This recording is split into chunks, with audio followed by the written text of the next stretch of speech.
2007. It's quite a while ago. And I was basically just learning how to make cartoons in Flash, Macromedia Flash. I've always been interested in web series and stuff like that, and cartoons, and even really low quality stuff. I just wanted to know how to do stuff myself.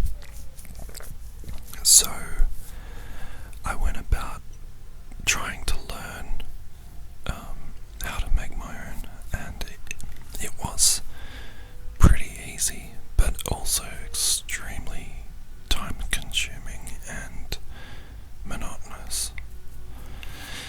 And you probably have no idea what you are seeing at the moment, but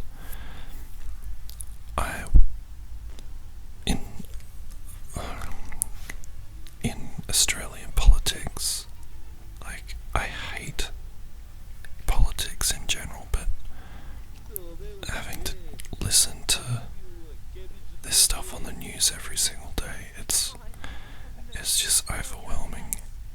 And we had a prime minister who went in with he was like George Bush's puppy dog, pretty much. He followed him into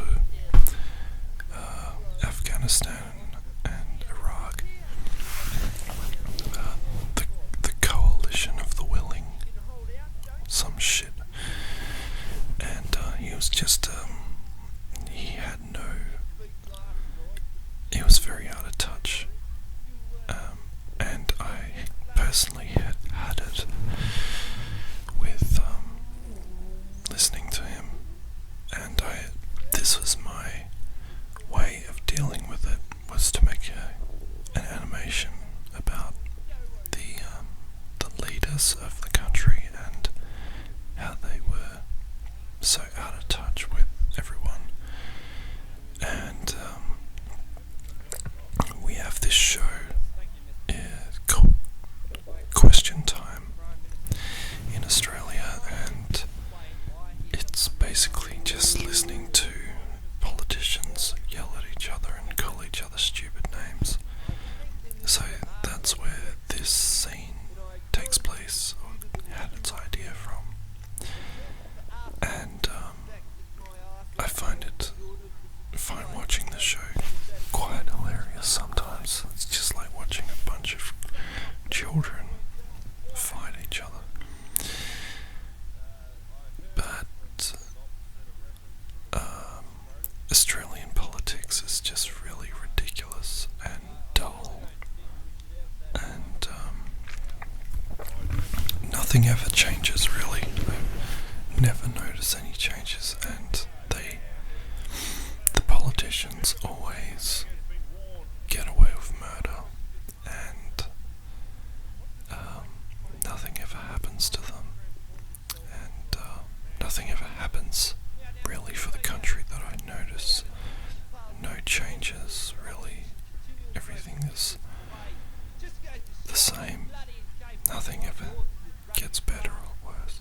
Well, gets worse. Oh god. But this is my way of dealing with stuff like this, and it was very therapeutic to me. I found making this cartoon was extremely hilarious, and a great way of dealing with stuff, issues, and boredom, pretty much. I set a time frame for myself to learn all this stuff and to upload it to YouTube. Before the Prime Minister was going to be kicked out of office. And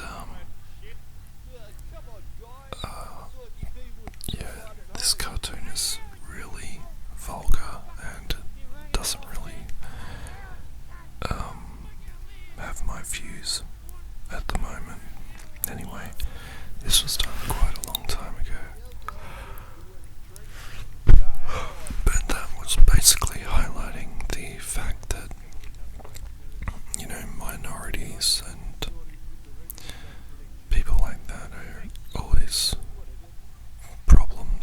society is always brushed under the rug.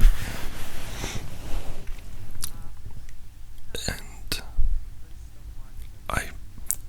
I wanted to create something that was also really surreal. And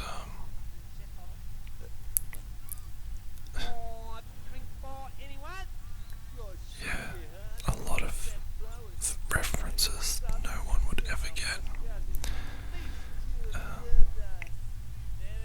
But it was really time consuming doing all of this animation. Like, and you just set it up like a photo, how a photo would look, and then you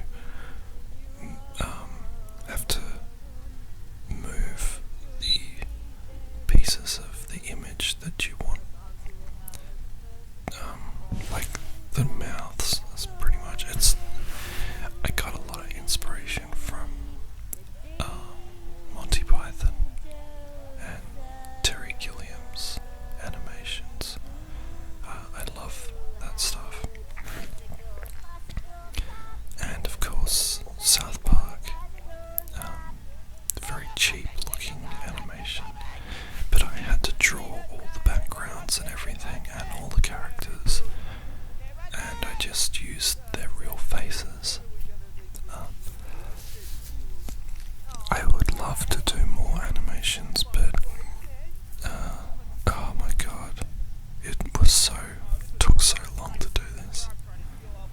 And yeah, this was when George Bush was still in the White House, and he was being an idiot as always. And you could just see that the Australian Prime Minister and government were just doing things to satisfy America's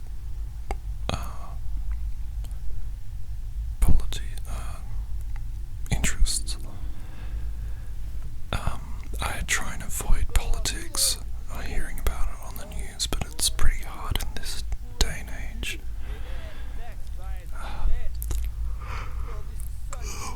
Sorry, I'm getting really tired. I would like to make more animations, but yeah, drawing the stuff takes ages and ages. And I was doing all of this on a pretty slow old computer, and it would take ages to render the stuff, and I'd have to do it in like shot by shot. And that was a nightmare. But it all took my mind off the fact that my beloved pet dog was slowly getting sick, and we knew that we'd have to put her down.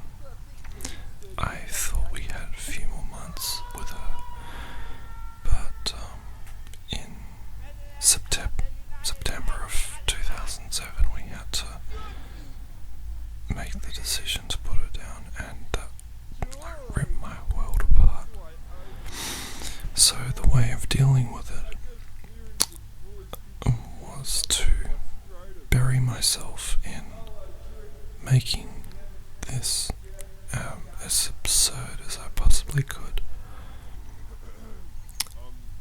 And I think I achieved it.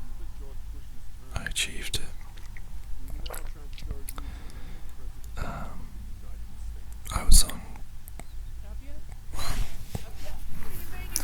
It was a very tough time to live through, and I'm surprised that I didn't have a mental breakdown, because yeah, a lot of bad things. It's just a horrible period of my life that I'm glad is over with. This is Mr. Oizo. Oh, Oizo, Mr. Oizo. I don't know how to say his name, but he's a French electronic music producer, and I love his stuff. Excuse me.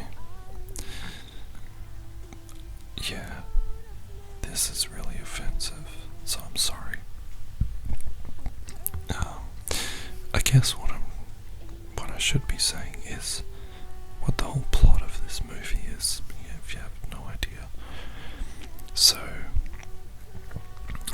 George Bush is kicked out of being the president of the United States, or more or less the world, and his little friend, the Australian Prime Minister John Howard, has a mental breakdown because his friend is gone all of a sudden.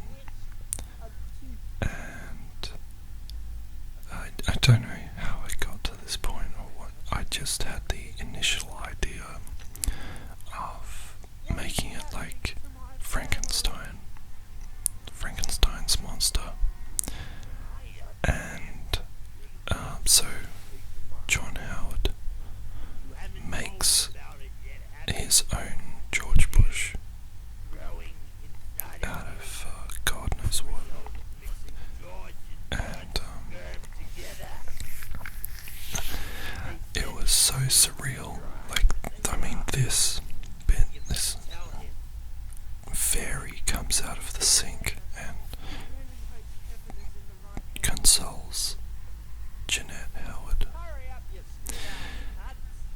about her failing marriage. And this was a real... I was so sick of hearing about child abuse in the church, so I had to do something about it, and this was my way of retaliating against that stuff, because I'm so sick of hearing about that stuff as well. I reckon it's disgusting what they have got away with for so long, and they need to be shamed for what they've done, so it never happens again. So now we have Jeanette Howard confronting her husband about the madman that he has become. I love listening to DVD commentaries myself, and I find that some of them are really soothing, just hearing about stuff.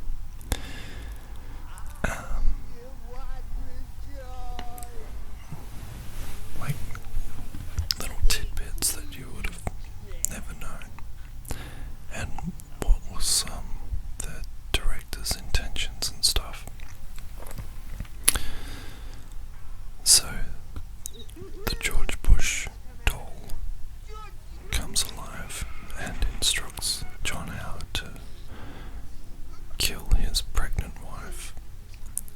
And, I mean, my goal was just to make this as absurd as possible. So he rips out the fetus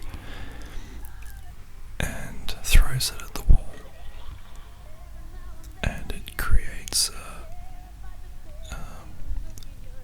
portal to another dimension, and John Howard and his lover are absorbed into the extra dimension to the tune of Total Eclipse of the Heart by Bonnie Tyler.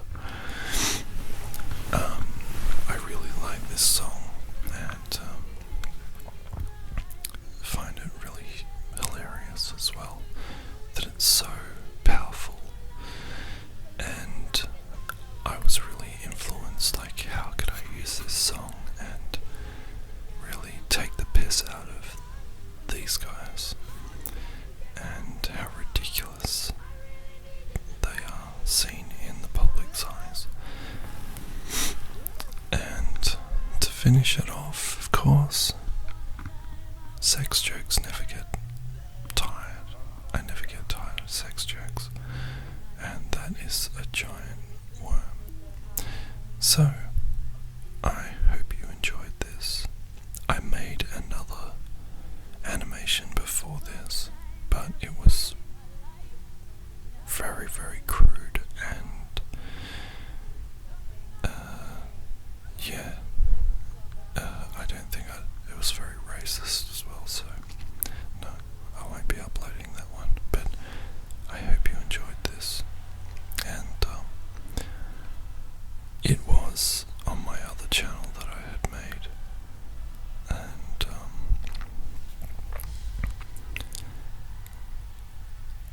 so yeah, I may as well just talk about what was on my other channel. It's quite ridiculous. I had made this channel when YouTube first came out, and it was just to really upload. Really, I wanted to get into comedy and stuff, and I just this was my outlet of building stuff, animations and other crap, and really it was a good learning experience, but my humour has changed. It's gotten much better. It's still ridiculous, but I know I'd do a much better job if I had the chance again. My technology's improved a great deal, but you have to think about if it's going to be getting views and stuff, and my channel was taken down, and that fucking destroyed me when that happened. Like, all that work I had put into it, and it was taken down. I agree, a lot of the stuff was offensive, but then I decided, like, I'm not going to dick around with stuff like this, put all the effort into it, and just have it ripped off. So, in the end, I did re-upload everything, and